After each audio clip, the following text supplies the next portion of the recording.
안녕하십니까? 삶의 지혜와 역사의 깊이를 탐색하는 시간입니다. 오늘 우리는 잠시 일상의 분주함을 내려놓고 우리 영혼의 가장 근본적인 질문 앞에 서보고자 합니다. 급변하고 혼란스러운 이 시대 속에서 진정한 크리스천으로 살아간다는 것은 과연 무엇을 의미할까요? 이 질문에 대한 답을 찾아가는 여정을 시작하기에 앞서 잠시 여러분의 마음을 모아주시길 부탁드립니다. 만약 오늘 나누는 이야기가 여러분의 마음에 작은 울림을 준다면 좋아요를 통해 그 울림을 표현해 주십시오.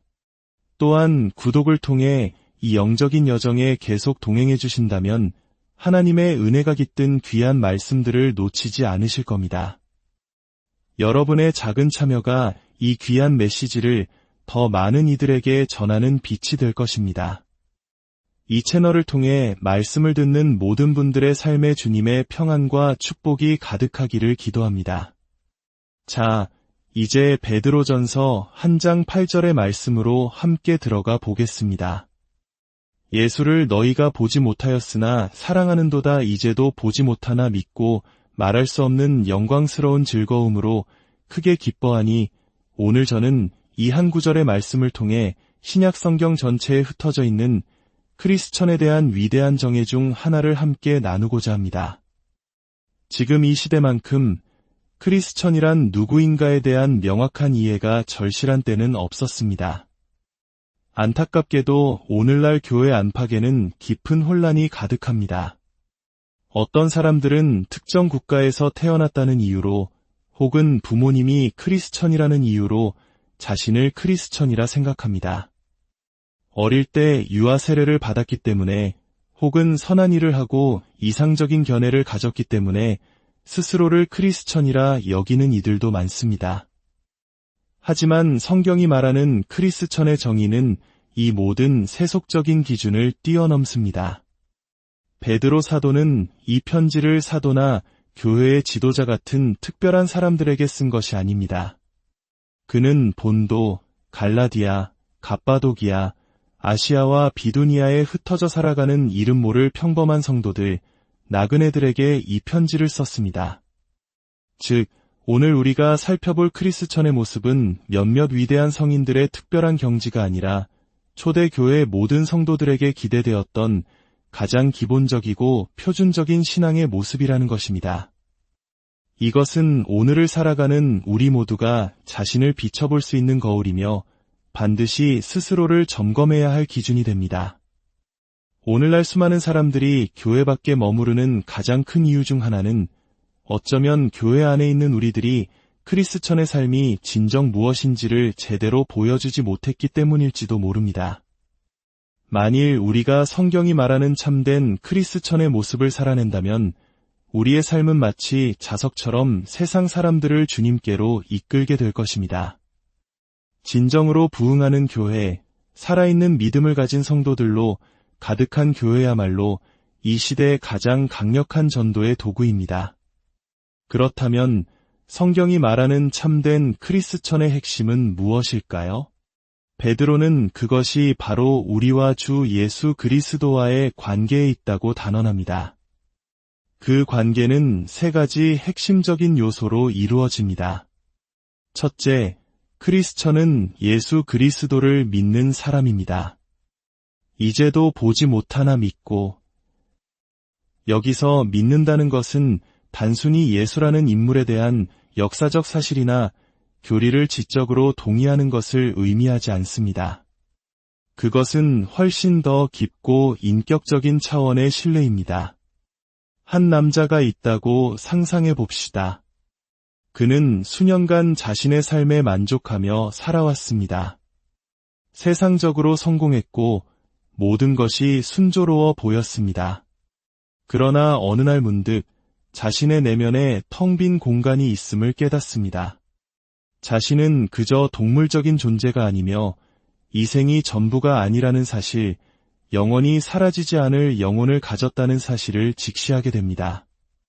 그는 하나님 앞에서 자신이 어떤 존재인지 생각하기 시작합니다.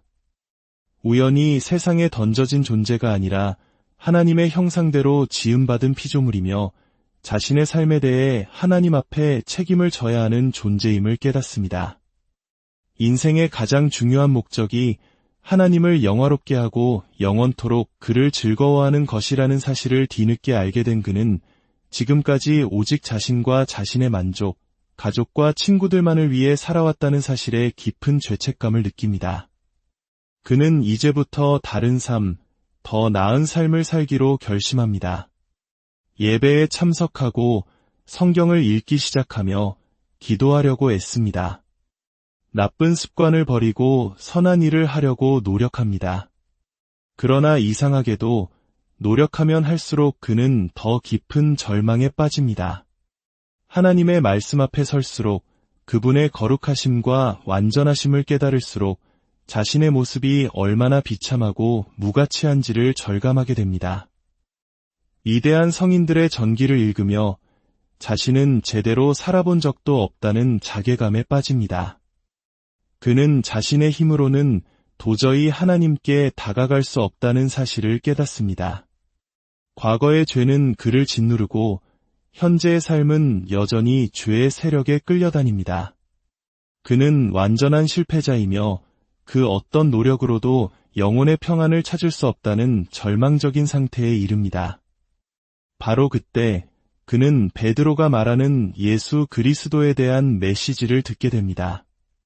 그분은 바로 하나님의 아들이시며 하늘의 모든 영광을 버리고 죄 많은 인간의 모습으로 이 땅에 오셨다는 것.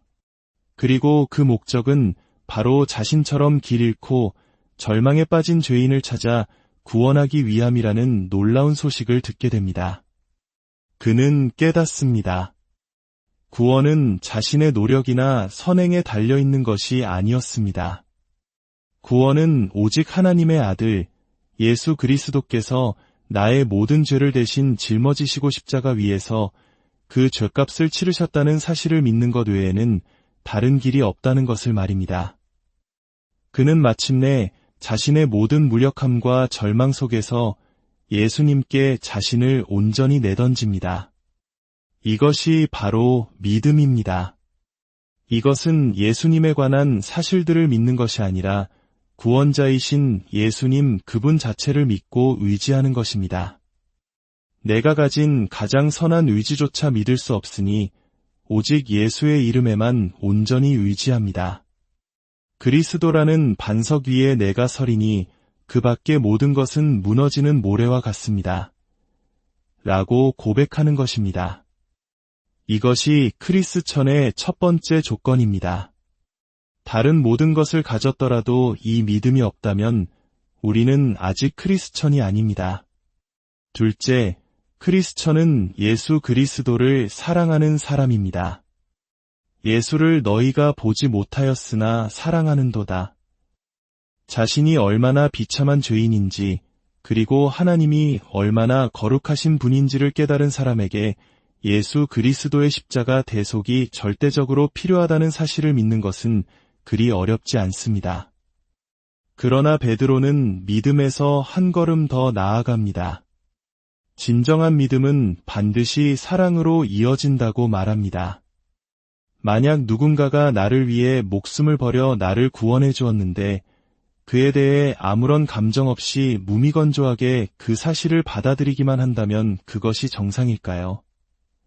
만약 우리가 예수님께서 우리를 위해 행하신 일을 진정으로 믿는다면 우리는 그분을 사랑하지 않을 수 없습니다. 우리가 그분을 사랑하는지 어떻게 알 수 있을까요? 그것은 우리가 일상에서 누군가를 사랑할 때와 똑같은 방식으로 나타납니다. 사랑은 언제나 자신을 표현하기 마련입니다. 주님께서는 친히 말씀하셨습니다. 나의 계명을 지키는 자라야 나를 사랑하는 자니 우리가 내 구주 예수를 더욱 사랑이라고 찬송할 때 그것은 진정한 마음의 고백입니까? 사랑은 사랑하는 대상과 가능한 한많은 시간을 함께 보내고 싶어 합니다. 사랑에 빠져본 분들은 아실 겁니다. 사랑하는 사람과 함께 있고 싶은 마음, 떨어져 있을 때에도 계속 그 사람을 생각하고 그리워하는 마음. 우리의 신앙도 마찬가지입니다. 우리가 정말 주님을 사랑한다면 우리는 세상의 다른 어떤 오락거리나 스마트폰보다 주님과 함께하는 시간을 더 사모하게 될 것입니다. 또한 사랑은 사랑하는 대상을 기쁘게 해주고 싶어 합니다. 그 사람이 무엇을 좋아할지, 무엇을 원할지 먼저 생각하고 행하려고 노력합니다.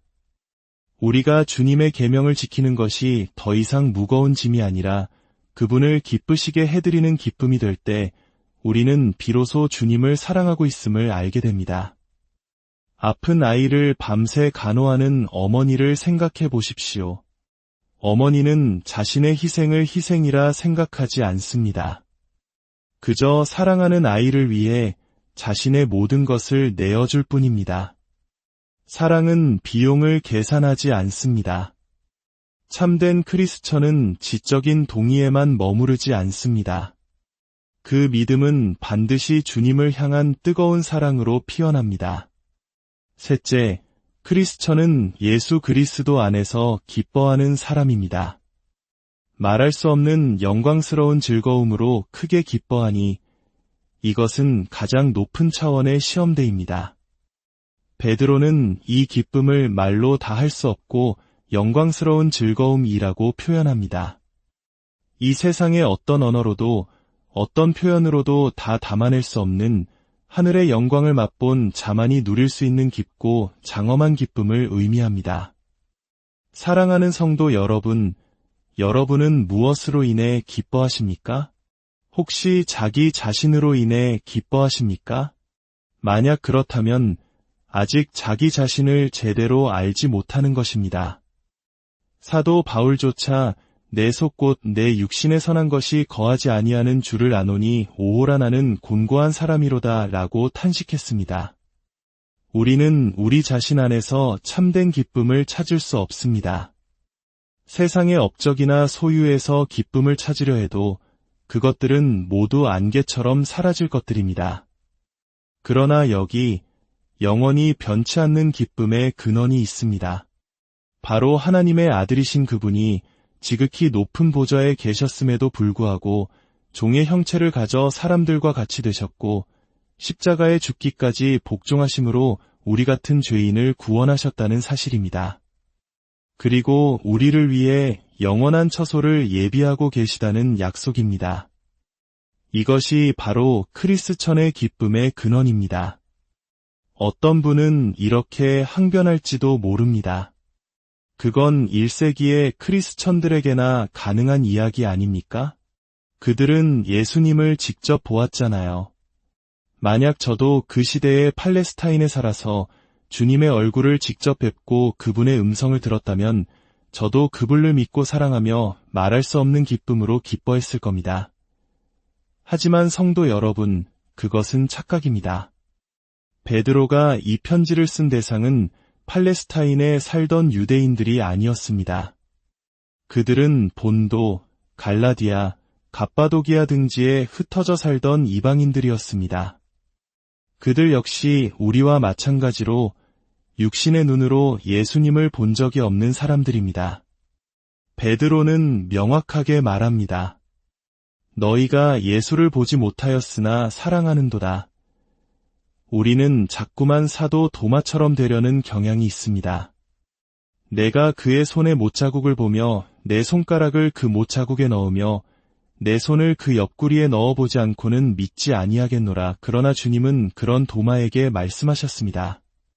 너는 나를 본고로 믿느냐? 보지 못하고 믿는 자들은 복되도다. 하늘이 열리고 특별한 환상을 보아야만 이 믿음과 사랑과 기쁨을 누릴 수 있는 것이 아닙니다. 우리에게 필요한 모든 것은 이미 하나님의 말씀인 성경과 우리 안에 내주하시는 성령님 안에 있습니다. 우리가 해야 할 일은 다른 어떤 것보다 주님을 아는 일에 더 많은 시간을 들이는 것입니다. 성경을 통해 그분을 찾고 성령께서 우리의 눈을 열어주시길 기도해야 합니다. 주님은 약속하셨습니다. 우리가 그분의 계명을 지키면 그분이 우리에게 오셔서 자신을 나타내시겠다고 말입니다. 중국 내지 선교의 아버지라 불리는 허드슨 테일러는 그의 성경 책갈피에 늘 이런 기도의 시를 적어두었다고 합니다.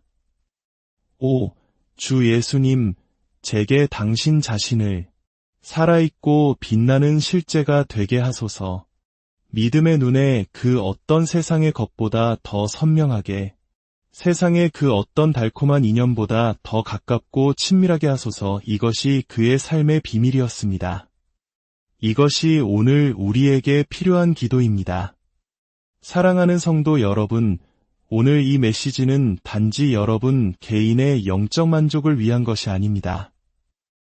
이것은 오늘날 교회가 회복해야 할 가장 시급한 과제입니다.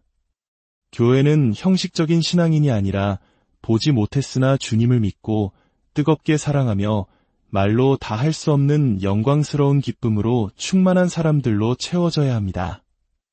그때 교회는 다시 살아나 세상을 향한 빛이 될 것입니다. 오늘 말씀을 들으신 모든 분들 위해 하나님께서 이 놀라운 은혜를 부어주시기를 간절히 기도합니다. 주 예수 그리스도께서 여러분 각자의 삶에 살아있고 빛나는 실제가 되시기를, 그래서 그 믿음과 사랑과 영광스러운 기쁨이 여러분의 삶을 온전히 주장하게 되기를 우리 주 예수 그리스도의